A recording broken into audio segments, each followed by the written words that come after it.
Quick question to all you listening out there.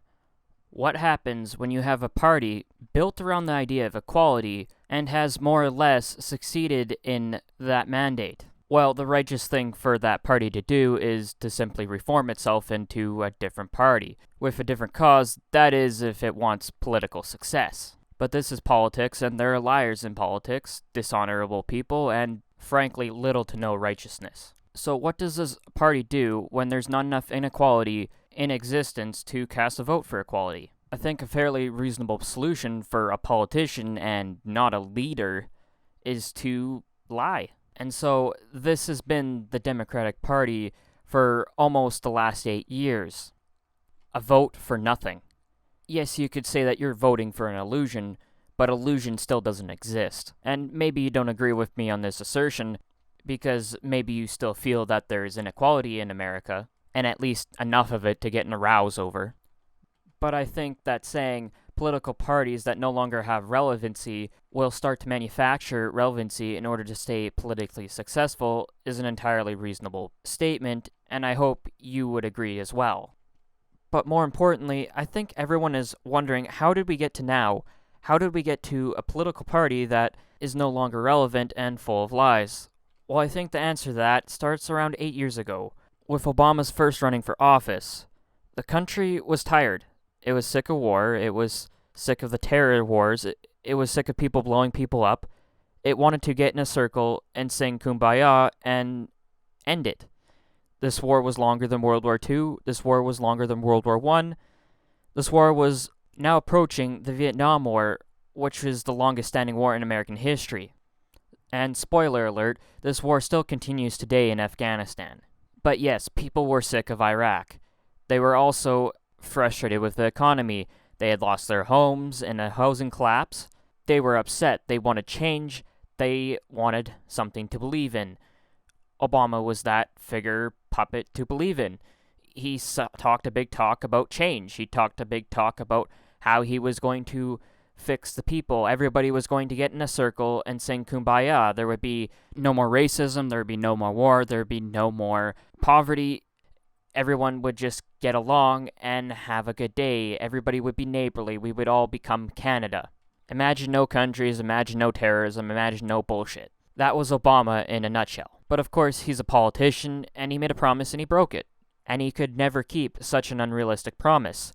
He could pull troops out of Iraq and secure a second term, but that's not hope and change and stopping terrorism and fixing an economy. And might I remind you, he had a lot of people fooled in his first term. He won a fairly impressive victory in his first term. He got a lot of Republicans to vote for him. But of course, those people wouldn't be fooled again, and so his margin of victory clearly declined for those reasons. But it's what he did in his second term that really sets the stage for today, I think, as far as I'm concerned. He was not concerned about winning a third term. That's the way American presidencies work, and I don't necessarily disagree with the sentiment behind it, but at the same time, I'm not sure if it's a better system. And so, with Obama not looking for a third term, he goes full kumbaya. And the problem is sometimes you have to be tough, and sometimes you have to be lenient. Ronald Reagan, I think, showed the balance between that very well. I think he showed true leadership, not just another slimy politician. And I think that's why you got many people on their feet chanting third term. However, Obama is the furthest thing from Reagan, I think, in my opinion. He is just all kumbaya. He is all, let's get together and feel all right. And so at the very most, I think Obama is at least an incompetent leader. He is a very good populist, at least with his own party, for the most part. I believe there's a lot of liberals disenfranchised with their own party because they see how destructive it's come, with the loudest characters yelling and screaming about systemic racism, oppression, and racist police brutality. And all these other social issues are the most dangerous thing ever. Whereas I think the majority of Americans just don't see this problem that all these crazy far-left nutjobs are seeing. I think the majority of Americans in 2016 do no longer believe that there is a racist police force. I think they are still upset about the amount of police shootings. I think they're still upset about the amount of crime in this country. And I think they're upset about the crime statistics and the racial breakdown of these crimes. So when a quote-unquote political protest group named themselves Black Lives Matter, everyone could be behind that statement. Black Lives Matter. Of course they do. Of course they do. But as soon as you start digging past the name, the majority starts to disagree. There's nothing agreeable about fuck white Americans, they had it coming, fuck cops, they had it coming, systemic racism, blah blah blah, bullshit, where's my money? But more importantly, their most active role is in the police shooting category. They absolutely cannot stand it when a cop shoots a black person. For whatever reason, whatever circumstance, it does not matter. It's the color of the skin that matters, ironically, for a group that's on the surface supposed to be about equality, which is actually the most telling and important aspect of this group. They are incredibly simplistic. There is only one truth preached out of this group. Violence against black people equals bad. Therefore, when cops and white people do violence against black people, that's terrible. That's racism. And with no more additional facts, no more additional context, of course that's racism. Why wouldn't it be? The problem with this argument comes is when we input reality. Reality is just not this simplistic. I mean, even if somebody shoots somebody based on the color of their skin, there's still a reason why they are racist. But unfortunately, the simplistic view must be maintained because reality is destructive to this group's success. And suddenly, the Democratic Party and Black Lives Matter have a union. They have a common goal to manufacture inequality. Well, look at all this racism. Look at all these cops shooting black people. Wow, racism. Whereas reality, the problem is much more complex. You have, gang culture, you have gang influence, you have single motherhood, you have all these complex issues to refute the simple narrative of systemic racism, the end. And then whenever you have one of these highly publicized police shooting cases, it becomes ammunition, and then they can do things like Ferguson. Violent riots to just smash the shit out of places. Like, who does that help? What did the Baltimore riots achieve other than smash store windows? What did it do? The only thing it did was regress the community backwards so that there's more inequality and then more votes for the Democratic Party. And I think this is the first source of frustration from center-right and right Americans. The logical fallacies of Black Lives Matter is just beyond frustrating. And then there's Obama.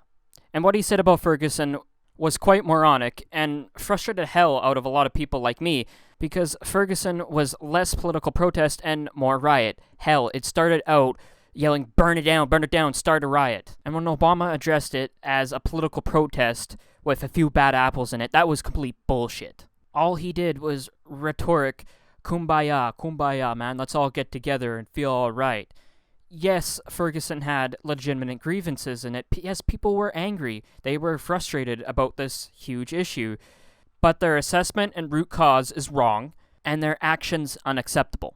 Obama needed a backbone here. He also probably needed a brain too, but he showed no strength. He mumbled the usual bullshit, #not all Ferguson protesters, figuratively. If the president had a backbone and was truthful about the situation, Black Lives Matter might have died off.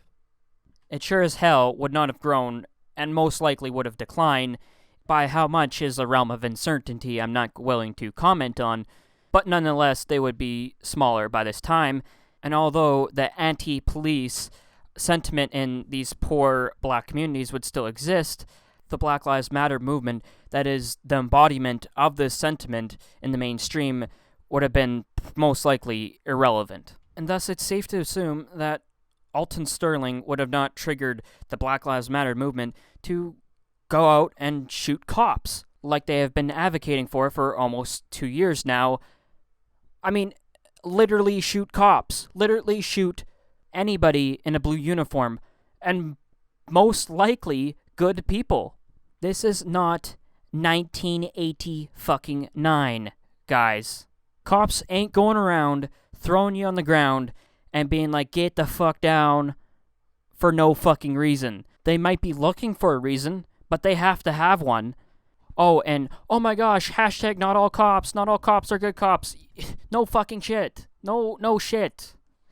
Can we just speak generally? And generally, Black Lives Matter is wrong. Cops are not racist in 2016. And Black Lives Matter is wrong. But what does Obama say this time? He doesn't acknowledge this is Black Lives Matter or their advocates. He doesn't acknowledge it's terrorism. You know what he's going to bring up? He's going to bring up guns, because gun control is a reason to vote for the Democrats. He's lying. And this is why this is his fault. He needs to diagnose fucking problems. I may not agree with Trump's solutions, but I agree that his diagnosis on most of the problems he's talked about is 100% correct. Calling out Black Lives Matter as a disorganized hate movement and hate group, and now members claiming to associate with it committing terrorism, has nothing to do with fucking race, and has everything to do with the content and character of Black Lives Matter. And just like the segregated water fountains in 1955, it needs to go.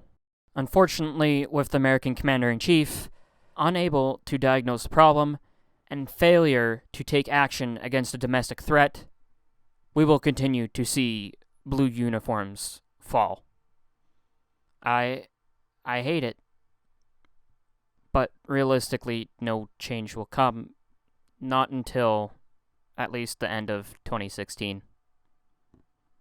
And even then, if Hillary's in, I don't see anything changing. I guess that's my personal thoughts on this very tragic news and events. I hope to see you later, and maybe tomorrow's a better day.